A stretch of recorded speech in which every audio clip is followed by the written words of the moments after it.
Welcome back, Ashley. How are you this week? Um, I don't really know exactly. I've been stood up again. It's kind of a usual. So right now it sounds like you're pretty disappointed. I guess you could say that. I mean, I'm kind of, used to this behavior by now. Okay, so you're kind of accustomed to him letting you down. Is what it sounds like. Well, yeah, but it's not always like this. I mean, there's the bad days and there's the good. Um, I'm really torn right now about everything. Okay, so it sounds like you're conflicted because things are bad and then things are good. Just Yeah, but like when we have our good days, it's like we'll spend excessive amounts of time with each other. Like we never let each other out of our sight. And like we do a lot of fun things together, get together with friends, and just have a really great time. And then it hits the week, and all contact is like lost. Like I was like left on an island somewhere, and he doesn't want to come get me or do anything with me. so what you're saying is you'll have a really great span of time together. You'll spend all of your time together, and then out of nowhere, after it's been so good, there'll be like a wall, and you guys will just stop communicating, stop hanging out. It's just like you're left stranded, is what it sounds like. He Yeah. leaves you hanging. And like, what I mean by that, it's like the communication is coming from me, not him. Like during the weekdays, it's like I ask him if he wants to get together after class because I'm still in school. Like I'm in college and I met him at school. Yeah. And he doesn't really attend anymore. I don't know, I guess he's just really busy or something.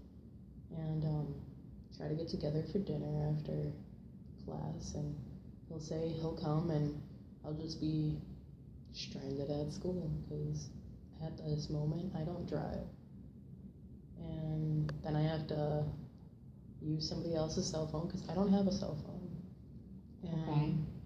I had to get a ride from my parents to go. I literally stay here until like the school is about to close because I feel like there's some hope that he'll show up, but he never does. Okay, so when you make attempts to get in touch with him and make plans throughout the week, he'll say that he's going to meet up with you and come pick you up and encourage you to rely on him, and then he doesn't actually follow through. Yeah, it feels like he just wants to put that idea in my head. Like, we had plans, so like, after class, I don't go out with anyone else. Like, it's just, I can hang out with him. And, I could just be together with him and everything will be great. But, like, you don't show. So, what's the deal? So you believe him agreeing to make plans with you is just a tactic to prevent you from hanging out with other people? That's how I feel sometimes, because like I really haven't been in contact with a lot of my friends recently, and we've been in the relationship for about half a year now, and I haven't really been in contact with them for the past like 3 months. Like all my friends and him used to like hang out, and I guess we got more and more into it. It was I need to spend more time with him. I need to be focused on him and blah blah blah. Him, and it's like where's time for me? Like why can't we do stuff for me? Like hang out with my friends, but it just doesn't seem possible anymore. I guess. Are you saying he's actively discouraging you from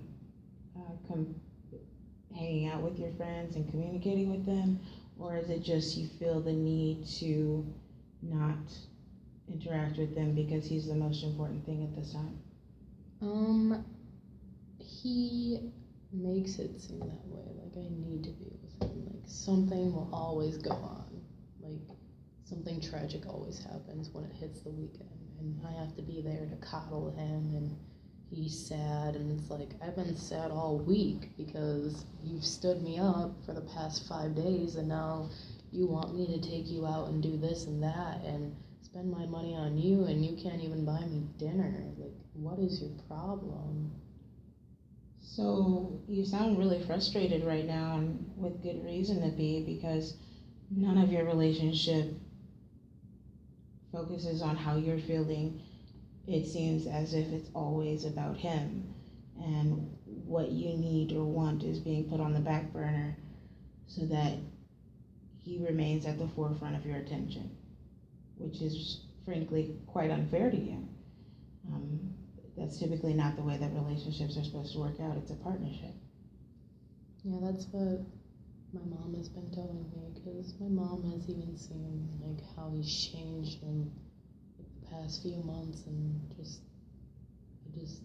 can't let go, because I have this hope in my head that like he put up there, because he keeps saying he loves me, he loves me, he loves me, but then turns around and spews hateful words at me, like if I don't show up for a weekend because I want to be out with my friends or something, or I have something to do. It's like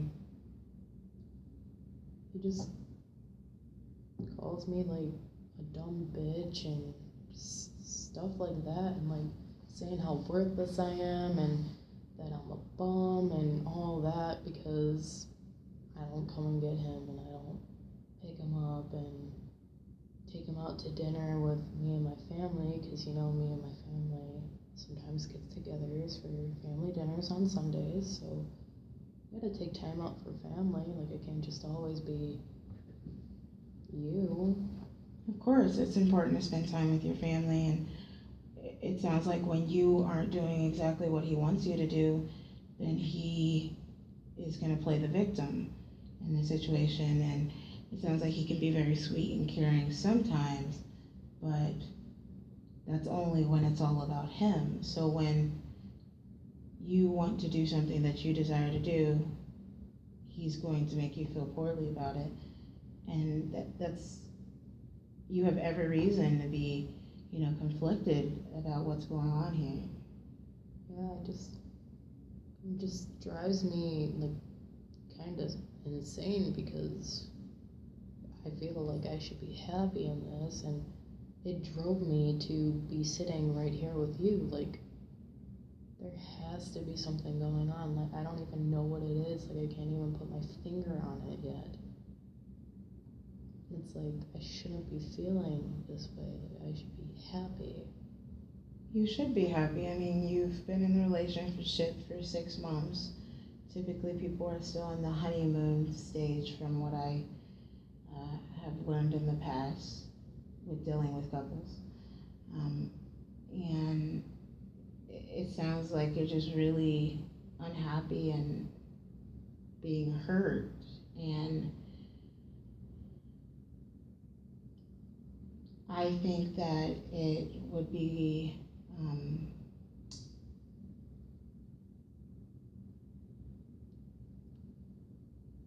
helpful if I provided you with some information.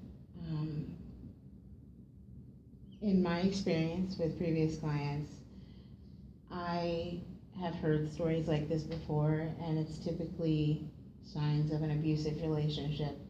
Now, I'm not saying that your relationship is abusive, but I do have some resources available that will allow you to determine that for yourself. So if I gave you some homework before our next session, do you think you could potentially find time to take a look at the resources I provide? I mean, I would be up for that, because I am paying for this for a reason. I want to get something out of it, and I want to help myself. Yeah, definitely. And by being here, that's a great step towards helping yourself and feeling better about what's going on. Now, as for the resources that I do have available, just one moment. This pamphlet right here has a list of websites, and you can actually go to those websites and read some things if you have time. You don't have to. The first website is loveisrespect.org, and then there's another website, leavingabuse.com, and then there's also abuseintervention.org. Those are great resources for reading material and information on whether your relationship may be abusive or not. And if it is abusive, it can provide you with some resources to get help. This is a great first step to, figuring out what's going on in your relationship, but those also could provide you with some much needed information that I think is relevant here. All right, I'll check it out and, see if anything really abides by what's going on, and I will for sure come back next week and discuss with you how I felt about these websites. Okay, well, thank you for meeting with me today, Ashley, and I look forward to seeing you next week.